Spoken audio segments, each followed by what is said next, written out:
Hey Blockheads, I'm Melges and we're on the American Magic base in Barcelona, Spain. Currently we're in our AC40 simulator room.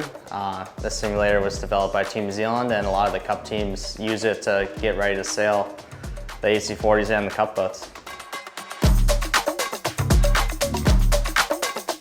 My role on the American Magic team is as a backup helmsman.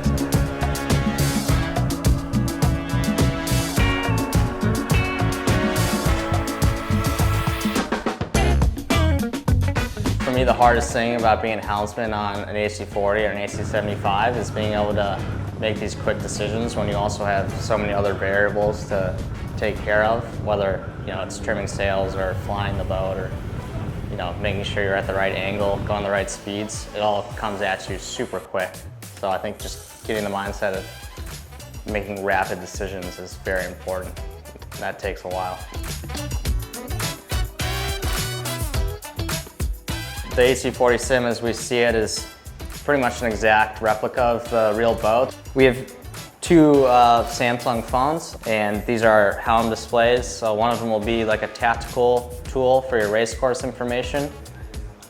And the other one will be your true wind angle, boat speed, all that sort of stuff. On your inboard button panel, you have cant, which is the angle of the foil arm. And you have ride height, which is the height plus and minus. You also have a port and starboard button to switch between foils. On your outboard side, you just have the board up, board down button, and then there's a trim plus and minus, which is the pitch of the yacht. I think the boat that I've sailed in the past that's most like the AC40 is probably a night ice boat.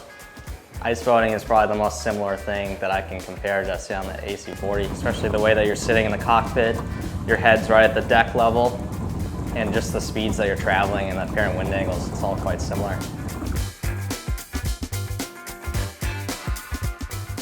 I think when you're comparing the cup team sailing the AC40 and the youth team or women's team sailing the AC40, there really is no difference in the way that the boat's set up. It's the exact same thing. So yeah, it's really awesome because we get to take all the learnings that the cup guys have developed over the last few years and we own that knowledge now. So.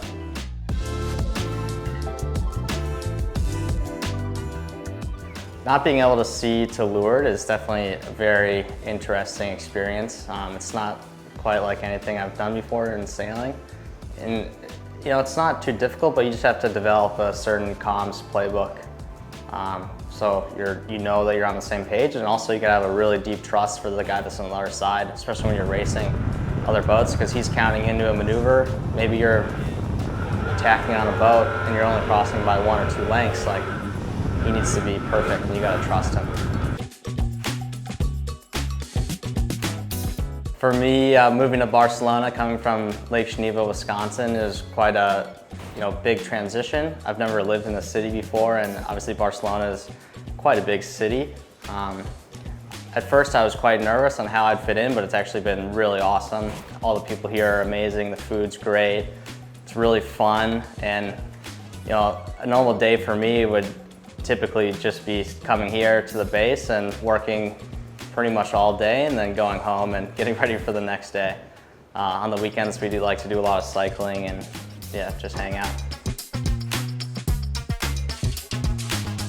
The most memorable crash I've had in the 40 was earlier this summer, mid-summer. We were pretty new in the boat, and I was sailing with one of my youth sailors, as he's a trimmer, and we were doing pretty much our first windy bearaway. I think it was 20 knots of wind, and essentially we got too much leeward heel and the rudder came out of the water, and we nose dived really hard, and we both got hit pretty hard with water, and my phone got destroyed. That's how I remember it so well.